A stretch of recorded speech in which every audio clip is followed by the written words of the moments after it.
I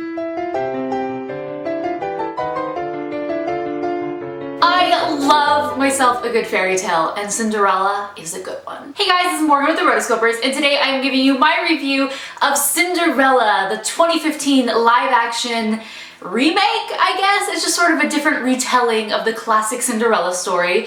This features Lily James as our princess, or soon-to-be princess, Cinderella herself. Now, I saw this movie actually 2 weeks ago at a press screening, and I wasn't allowed to reveal my thoughts until now. This whole time I've been like, ugh, I just want to talk about it. I did tweet about it, so you can find those tweets where I gave a little bit of information about it, but it was just really quick. But this is my chance where I can talk to you and let you know what I thought. So first off, Lily James. I think she was perfect casting for Cinderella. She was sweet, she was kind, she was very generous. She had this demeanor about her that was very Cinderella. That's one of the things that I love so much about Cinderella and her character, is that she rises above like troublesome situations and hard times. So one thing I really loved about this movie is we really focused on the beginning part of the story, her relationship with her mom and her dad. In the animated film, we don't see this very much. It's like, boom, the mom's already dead, boom, the dad dies, and we're only 30 seconds in. With this, we really get to see that relationship unfold. We see the love that her mother and father had for each other, and we get to see exactly how the father became,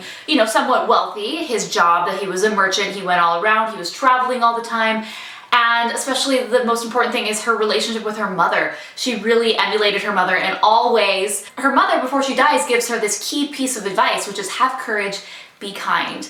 And that's something that guides Cinderella through the rest of the film. And I really like that advice myself. Like, I tweeted that and I just thought it was so true, so amazing. Even when times are bad, even when you're stressed, even when you're sad, even when you're mad, just have courage and be kind. Like, you can never go wrong being nice to people, and I just love the message that this film had. So then the stepmother comes on the scene with her stepdaughters, and Cate Blanchett as the stepmother was incredible. Her wardrobe, I mean, whoa, can we just talk about the clothing and the set design of this film? Like, your jaw will drop. It is so good. You know what I loved about the stepmother? She wore a lot of like greens and olives and yellows and golds.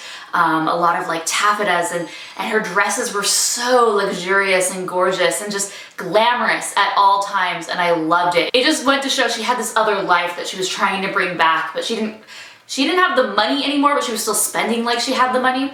Just the way that she was styled was so perfect. I loved it. And the stepsisters, they were really goofy. They were kind of just like, their outfits were definitely not as, you know, regal as the mom. They would wear similar patterns, but just different colors, and so they were always like lockstep with each other. You rarely see them alone. They really act as a duo. So since I'm already talking about dresses, can I just talk about Cinderella's dress? When I first saw that dress, I was like, I don't know, I don't really like it. This is when I saw it on like the trailers and posters and whatnot. But when you see it in the film, it is so stunning and gorgeous and blue.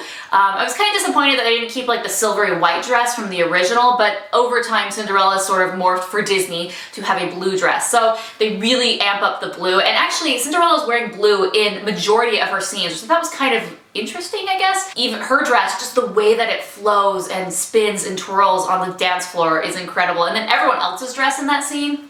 Okay, so Helena Bonham Carter. People were really upset / worried that she was not going to be good, but she was so great. That's what I love about her, is she's such a wonderful actress that she can really do anything. Yes, she's sort of been typecast in these like gritty roles, but the times that she has been able to do something pretty or something a little different, a little bit more normal, she just really blows it out of the park. So don't be worried. Helena Bonham Carter as the fairy godmother is incredible. She's gorgeous. She's funny. Yeah, except for, okay, in this scene, this is the one thing that I really didn't love.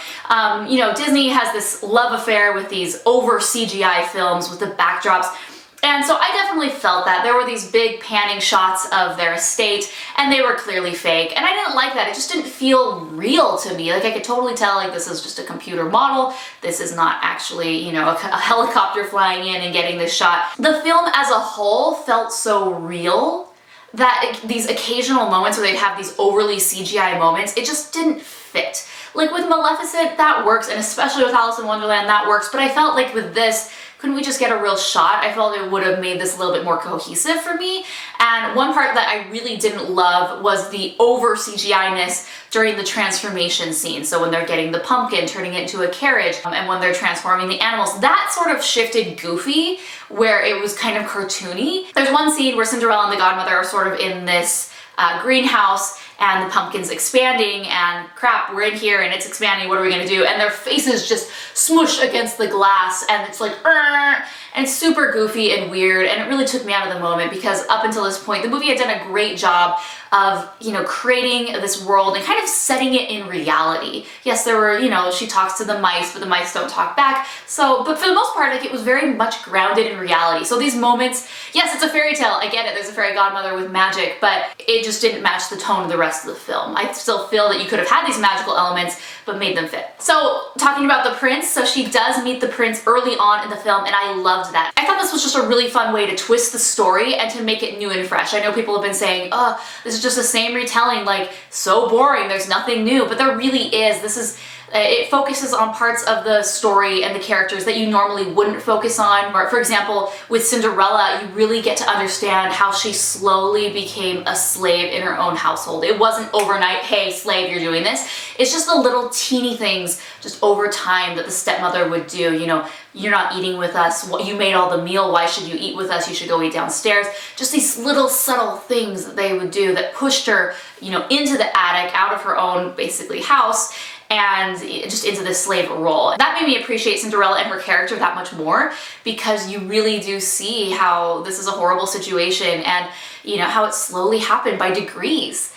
Very good. So going back to the prince, I really loved that we meet him early on. He falls for her, just kind of for who she is and whatnot. From that moment on is just searching for her. She never gives him her name, and so he's trying to find this woman and basically holds this ball to find her, hoping that she will show up, which she does, and it's incredible. I know some people have been complaining that this kind of perpetuates old-fashioned ideals of what a woman is, and I completely disagree with that. I think that that is a type of woman that is to be heralded and something you should look up to. Yes, not every woman is a good fit for that, but I don't understand why a woman who is kind and nice and a great homemaker and a mother and a sister should be looked down upon. I love when these fairy tales actually go back to the classical elements of the fairy tale and those, you know, basically those classical roles of women, and just highlight them and just really tell a great story, because I learned so much about being a woman and how I could be better from this film. I don't think this in any way, shape, or form